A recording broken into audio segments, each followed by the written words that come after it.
El acontecer de América Latina, Estados Unidos y el mundo con Red Mundial de Noticias. A través de Radio Cántico Nuevo. Red Mundial de Noticias con Johnny Romero. Comienza ahora. Hola, ¿qué tal? Aquí está la información en Red Mundial de Noticias. Aquí están los titulares de las más importantes noticias ocurridas en el mundo hasta este momento. El 70% de los estadounidenses se oponen a acciones militares en Venezuela, según una encuesta. Corte Suprema anunciará este jueves sentencia a Pedro Castillo por fallido golpe en Perú.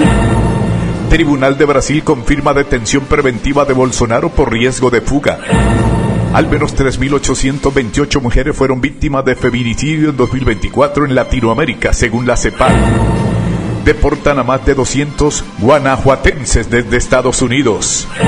Una jueza de Estados Unidos desestima los casos contra el exjefe del FBI y la fiscal de Nueva York, enemigo de Trump. Desquiciado, sucio y malvado. Así describe Jeffrey Epstein a Donald Trump en correos publicados. Estados Unidos declara terrorista al cartel de los soles y aumenta la presión sobre Maduro. Aquí están las noticias. Washington. Estados Unidos designó formalmente al cartel de los soles como organización terrorista. Washington acusa a la red criminal de estar vinculada al presidente Nicolás Maduro y altos mandos militares venezolanos, además de traficar grandes cantidades de droga hacia Estados Unidos y Europa. Las autoridades estadounidenses sostienen que el grupo es responsable de violencia en todo nuestro hemisferio. La designación anunciada el 16 de noviembre forma parte de la estrategia de Washington para aislar políticamente al gobierno de Maduro. Newsweek en español contactó al Departamento de Estado de Estados Unidos y al Ministerio de Relaciones Exteriores de Venezuela para solicitar comentarios. Con esta clasificación, el cartel de los soles queda ubicado al nivel de los principales sindicatos del narcotráfico mexicano, incluido el cartel de Sinaloa, dentro del marco legal estadounidense. La medida también refuerza la presión diplomática sobre Caracas y presenta el liderazgo venezolano como el centro de una red delictiva transnacional. La designación permite a Estados Unidos imponer sanciones amplias, confiscar bienes y penalizar a individuos o entidades que mantengan negocios con el cartel. El Departamento de Estado describió al cartel de los soles, Cartel of the Sun en inglés, como una red criminal organizada, compuesta por altos oficiales militares venezolanos y funcionarios gubernamentales. Las autoridades de Estados Unidos identifican a Maduro como el jefe del cartel y ofrecen una recompensa de $50 millones por información que lleve a su captura. Una acusación federal en Nueva York, presentada durante la primera administración Trump, también incluyó al ministro del Interior Diosdado Cabello y a otro funcionario de alto rango por colaborar con grupos guerrilleros colombianos para transportar drogas hacia Estados Unidos. La designación del Departamento de Estado, combinada con una orden del Departamento del Tesoro, permite congelar activos, bloquear transacciones financieras e imponer multas relacionadas al cartel. Trump ha calificado a Maduro de narcoterrorista y desplegó la mayor fuerza naval estadounidense en el Caribe desde la crisis de los misiles en Cuba. El operativo incluyó un portaaviones y apoyo de fuerzas especiales para combatir el tráfico de drogas. Washington. El Departamento de Guerra inició una investigación que podría acabar en un juicio en un tribunal militar contra Mark Kelly, senador demócrata por Arizona y capitán retirado de la Armada, después de que el presidente Donald Trump le acusara de sedición por instar al ejército a no acatar órdenes ilegales. Se han iniciado una revisión exhaustiva de estas acusaciones para determinar las medidas adicionales que se tomarán, las cuales pueden incluir la incorporación al servicio activo para un proceso ante un tribunal militar o medidas administrativas. Este asunto se tramitará de conformidad con la legislación militar, garantizando el debido proceso y la imparcialidad. Esta Corte aplica las normas del derecho militar destinadas a la de la justicia ordinaria con jueces militares.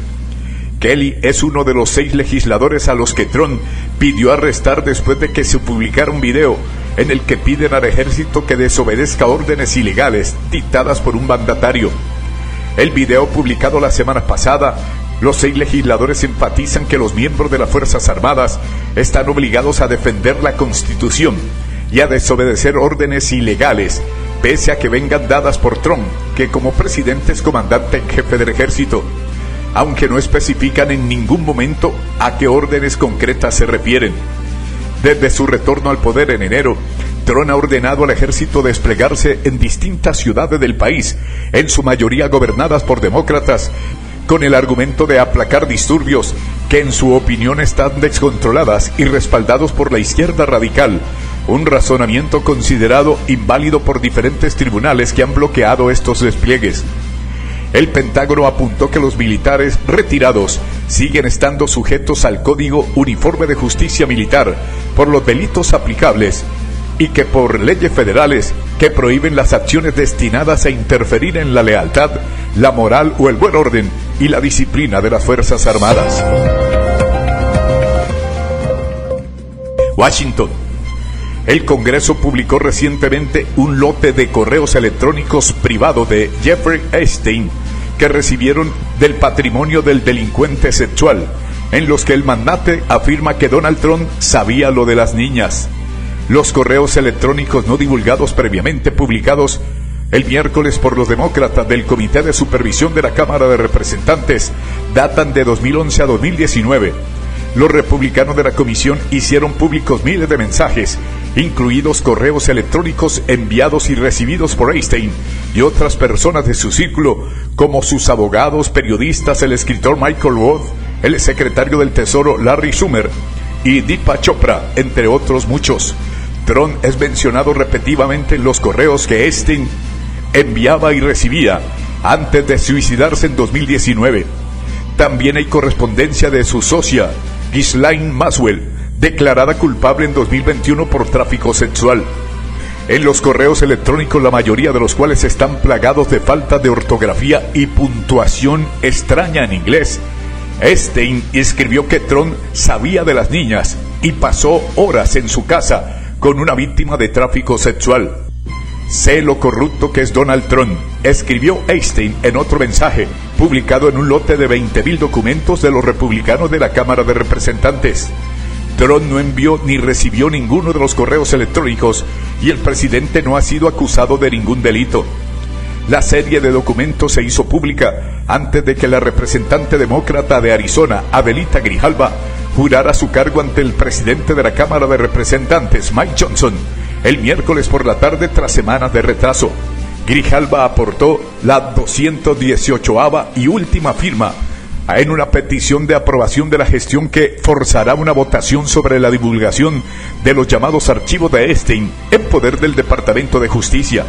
El 2 de abril de 2011, Epstein dice a Maxwell que Trump pasó horas en su casa. En un mensaje dado a conocer por los demócratas de la Cámara, Epstein le dijo a Maxwell: quiero que te des cuenta de que ese perro que no ladra es Trump. Ni una sola vez ha sido mencionado. Jefe de la policía, etcétera. Yo aparezco en un 75%. A lo que Maxwell responde: he estado pensando en eso. 31 de enero de 2019. Le aseguró a Walz que Trump sabía de lo de las niñas. En otro mensaje publicado por los demócratas de la Cámara, Epstein asegura a Walz que la víctima, Mar-a-Lago, según Trump, dijo que me pidió que renunciara, que nunca fui miembro. Por supuesto que sabía lo de las niñas, porque le pidió a Ghislaine que dejara de hacerlo. 16 de diciembre de 2015, Epstein pide a Walz que invente una respuesta sobre su relación con Trump. Me enteré de que CNN planea preguntar a Trump esta noche sobre su relación contigo, ya sea en directo o en la sesión posterior, escribió Wolf a Epstein, según un tercer mensaje divulgado por los demócratas de la Cámara de Representantes. Si tuviéramos que inventar una respuesta para él, ¿cuál crees que debería ser?, respondió Epstein. Terrible. Nueva York.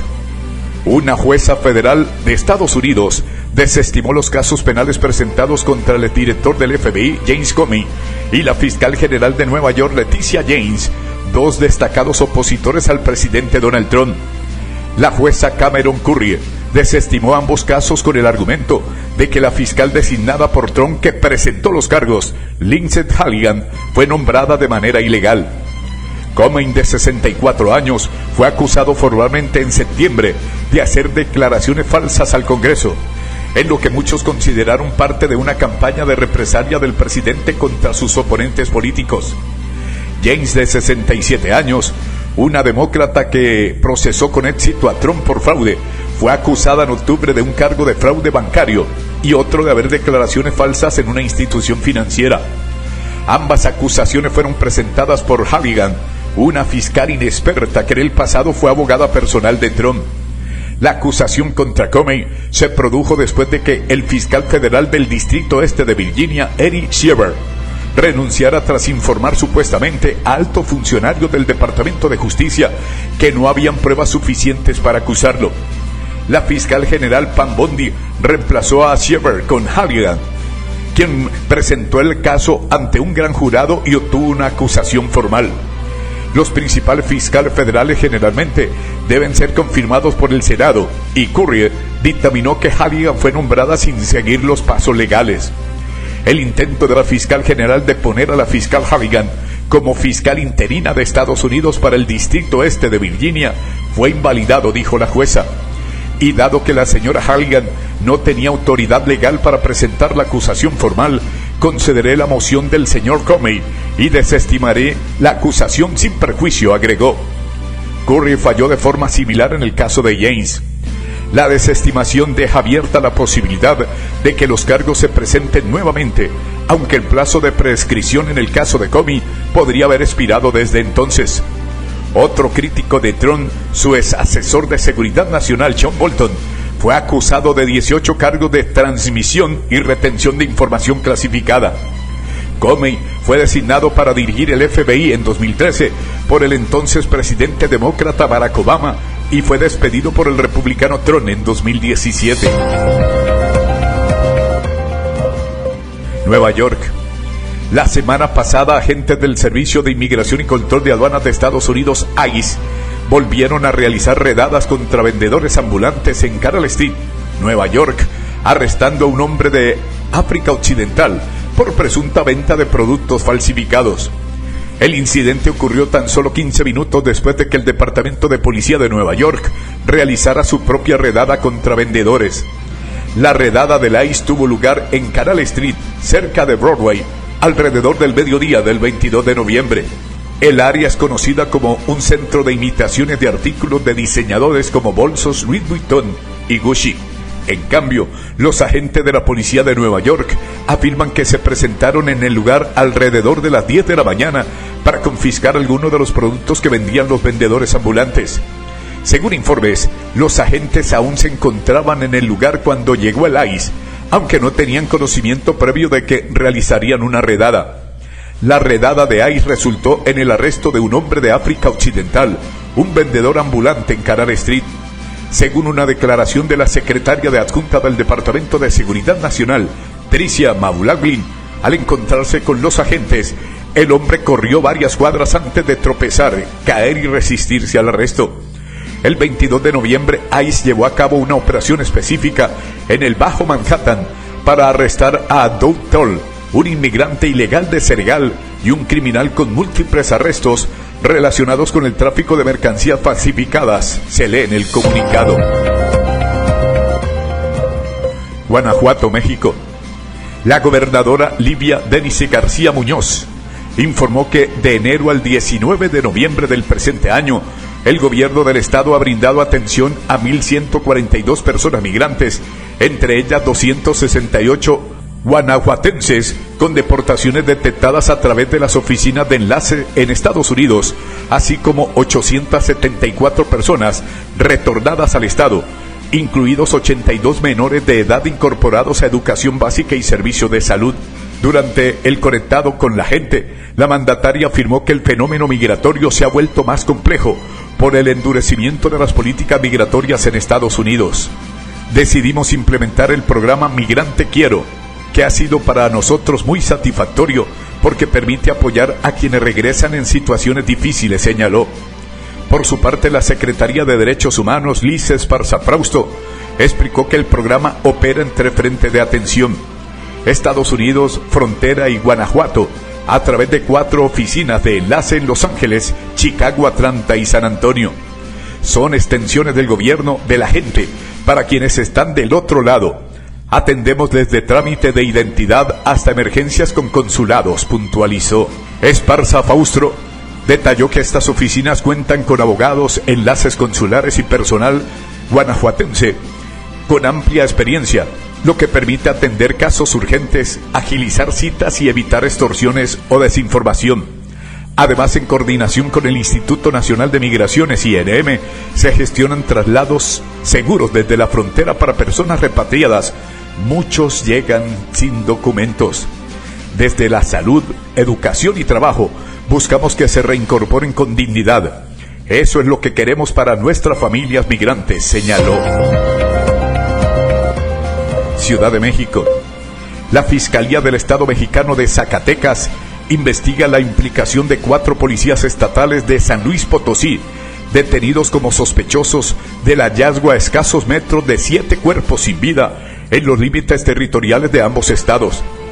En una publicación en redes sociales, el secretario general del gobierno de Zacatecas, Rodrigo Reyes, informó que los agentes detenidos a bordo de un vehículo con manchas de sangre son miembros de la Guardia Civil del Estado, vecino de San Luis Potosí.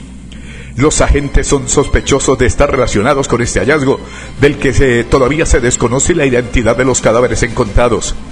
Estas detenciones las realizaron miembros de la Fuerza de Reacción Inmediata de Zacatecas en el marco del operativo permanente de seguridad, vigilante nocturno, quienes primero encontraron los 7 cuerpos sin vida y a unos cuantos metros de distancia hallaron un vehículo con manchas hemáticas. Se desconoce por el momento las circunstancias que rodean el hallazgo de los 7 cadáveres que han sido enviados al servicio médico forense para conocer la causa de su muerte y la identidad de las víctimas, según señalaron medios locales. Por su parte, la Secretaría de Seguridad de San Luis Potosí, de donde eran los agentes detenidos, mostró su colaboración con las autoridades de Zacatecas y la justicia para esclarecer estos hechos y determinar si hubo participación de miembros de la Guardia Civil Estatal. Estas detenciones se producen después de que hace 3 días se detuvieran a 7 funcionarios públicos en el estado de Michoacán, quienes ejercían como escolta personal del asesinado alcalde de Uruapan, Carlos Manzo, por presunta complicidad en un crimen que ha generado una ola de indignación por todo el país. Santo Domingo. Una delegación de legisladores estadounidenses encabezada por el republicano Brian Mast realizó una visita de 2 días a la República Dominicana, con cuyas autoridades, entre ellos el presidente Luis Abinader, discutió temas de seguridad regional, esfuerzos para combatir el narcotráfico y oportunidades económicas para ambas naciones, informó la Presidencia Nacional. El fortalecimiento del comercio bilateral y la cooperación económica fue un tema central en las reuniones de la delegación, de acuerdo con un comunicado de la Presidencia que señaló que los legisladores reiteraron su apoyo a iniciativas que impulsan el crecimiento económico, aumentar la inversión y ampliar las oportunidades para empresas y trabajadores de ambos países. La delegación, acompañada por la embajadora de los Estados Unidos al país, Liad Campos, inició su visita con una reunión con Abinader, el ministro de Relaciones Exteriores Roberto Álvarez y otros funcionarios, entre ellos el ministro de la Defensa Carlos Antonio Fernández Onofre y el director de la Dirección Nacional de Control de Drogas, vicealmirante José María Cabrera Ulloa. Posteriormente sostuvo encuentros con la Cancillería y con altos funcionarios del gobierno, donde discutieron sobre seguridad regional, consolidar los éxitos en el combate al narcotráfico y oportunidades económicas para ambas naciones, indicó la Presidencia en un comunicado. Los legisladores también entrevistaron con miembros del Congreso Nacional Bicameral. Santiago de Chile.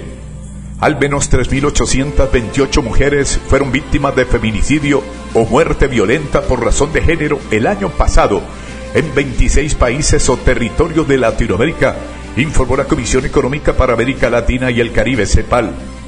La cifra representa 11 muertes violentas de mujeres por razones de género cada día y un total acumulado de al menos 19.254 feminicidios en los últimos 5 años en la región, indicó el organismo de las Naciones Unidas con sede en Santiago.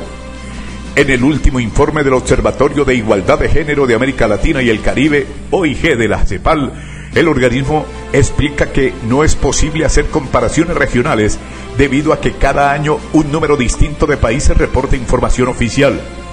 No obstante, añadió el seguimiento en el tiempo de los datos nacionales que muestran con claridad que la violencia feminicida persiste en la región y afecta a la vida de miles de mujeres y niñas, impacta a las comunidades y limita el desarrollo, la igualdad y la paz en los países. La mayoría de las muertes violentas en mujeres son perpetradas por sus parejas o exparejas de las víctimas, de acuerdo al informe que se publica en la víspera del Día Internacional para eliminar la violencia contra la mujer, que cada año se conmemora el 25 de noviembre.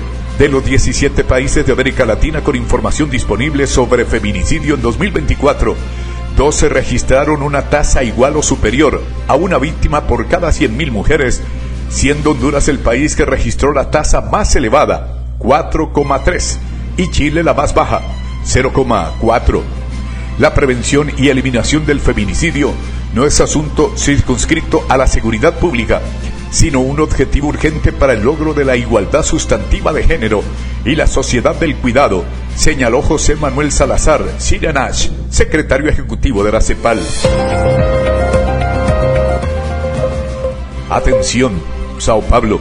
Un panel de 4 jueces del Supremo Tribunal Federal de Brasil, Alessandre de Moraes, Flávio Dino, Cristiano Zanin y Carmen Lucía, votaron de forma unánime este lunes 24 de noviembre a favor de que el ultraderechista permanezca bajo custodia policial, después de que el juez Moraes ordenara su detención el pasado sábado tras alegar riesgo de fuga.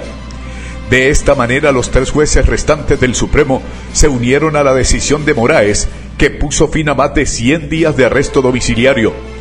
Bolsonaro espera la resolución final de su apelación contra su condena de 27 años de prisión por conspirar para un golpe de Estado. El magistrado Alessandre de Moraes, instructor del caso, escribió en la sentencia: la información constata la intención del condenado de romper la tobillera electrónica para garantizar el éxito de su fuga, facilitada por la confusión causada por la manifestación convocada por su hijo. El magistrado se refería hacia la cadena de hechos del pasado sábado 22 de noviembre, cuando el sistema de monitoreo electrónico de Bolsonaro registró una alerta crítica en la tobillera que controlaba los movimientos del expresidente. Lima. La justicia del Perú anunciará este jueves la sentencia contra el expresidente Pedro Castillo por el delito de rebelión en su fallido intento de cerrar el Congreso en 2022, informó el Poder Judicial. El fallo, que podría ser condenatorio o absolutorio, terminará casi 9 meses de audiencia contra Castillo y otros 7 procesados, entre ellos la ex primera ministra Betsy Chávez, asilada desde el 3 de noviembre en la Embajada de México en Lima. La Sala Penal Especial de la Corte Suprema emitirá su pronunciamiento de ley que corresponde a Pedro Castillo y otros, indicó el Poder Judicial. La sesión está programada para las 9 de la mañana de este jueves en una sala anexa a la cárcel para exmandatarios al este de Lima, donde el juicio se desarrolla desde el 4 de marzo. No he venido a pedir clemencia, menos absolución de mi caso, solamente pido justicia, dijo Castillo a sus alegatos finales en la audiencia del viernes pasado. La Fiscalía ha pedido 34 años de prisión para Castillo y 25 años para Chávez por el delito de rebelión y abuso de autoridad, además de inhabilitación para ejercer cargos públicos. Bogotá. El presidente de Colombia, Gustavo Petro, aseguró que son falsos los supuestos informes de inteligencia que vinculan a un general del ejército y a un alto funcionario del servicio de inteligencia con la disidencia de la FARC comandadas por alias Calarcá.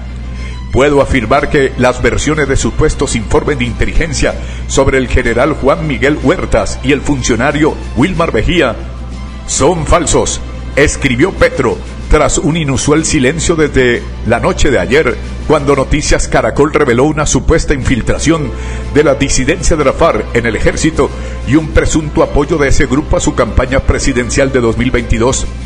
El mandatario sostuvo que estos supuestos informes de inteligencia son un intento de querer purgar a las personas que lo ayudaron a identificar a oficiales del ejército corruptos.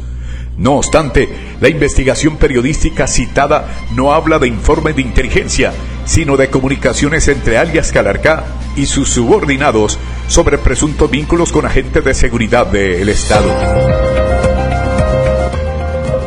Washington. Un 70% de los ciudadanos de Estados Unidos se oponen a una potencial intervención militar en Venezuela, según una encuesta de la cadena CBS que muestra el amplio rechazo de los estadounidenses ante un aumento de la presencia militar en el Caribe y de la presión de Washington contra Venezuela. El sondeo publicado hoy, para el que se han encuestado 2.489 personas, revela que la mayoría de los sondeados rechaza cualquier acción militar en Venezuela y que un 76% considera que el gobierno del presidente Donald Trump todavía no ha explicado claramente su posición y objetivos en la región. Además, 3 de cada 4 estadounidenses creen que el mandatario necesitaría aprobación del Congreso antes de intervenir en el país caribeño, una exigencia que comparte más de la mitad de los propios republicanos. Solo el 13% de los encuestados considera a Venezuela una amenaza mayor para la seguridad de la nación, con un 48% que califica como amenaza menor y un 39% para el que no representa amenaza alguna. Amigos oyentes, por el día de hoy llegamos al final de Red Mundial de Noticias. Mi amigo personal Federico Santiago y Johnny Romero les acompañamos. Les invitamos mañana a nuestra emisión diaria de noticias. Que el Señor les bendiga. Hasta pronto. Bye.